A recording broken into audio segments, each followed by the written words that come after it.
I'm not saying the DOJ is a separate branch, but I'm saying the DOJ should. I'm saying that they are not meant to serve Trump. Yes, they are. If Trump does something wrong. No, that's wrong. That's not correct. You see, you have a wrong, and you have to tell me, what article does the Attorney General fall under? 1, 2, or 3? I don't know. Article 2, which is the President of the United States. All power vested in Article 2 is vested in the President. That's right there in Article 2. Now, as far as define the Supreme Court, he hasn't defied it, but even if he did, Joe Biden... He's trying to challenge it, though. Challenging's not defying, dude. That's appealing to the Supreme Court.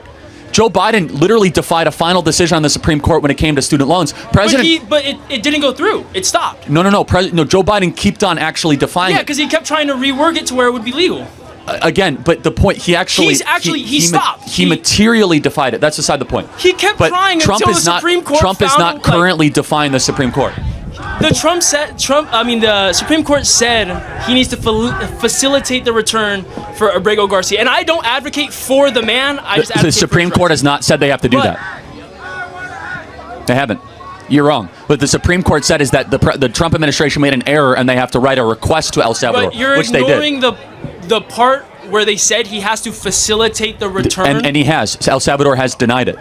He said he doesn't want to ask. He doesn't control El Salvador. Okay. I want to appreciate too. Thank you for helping me with the stuff that I am wrong about. So that I appreciate as well. Last point. Then we have a long line. Okay. I also want to say too. I've heard you make points about how the Fifth Amendment only applies to U.S. citizens. In certain cases, yes. Do you believe that the 14th Amendment as well only applies to U.S. citizens? Again, in a limited scope, yes. Because, again, the Supreme Court agrees. Again, there's expedited removal. But what about... The Supreme Court has said there's no due process rights for any...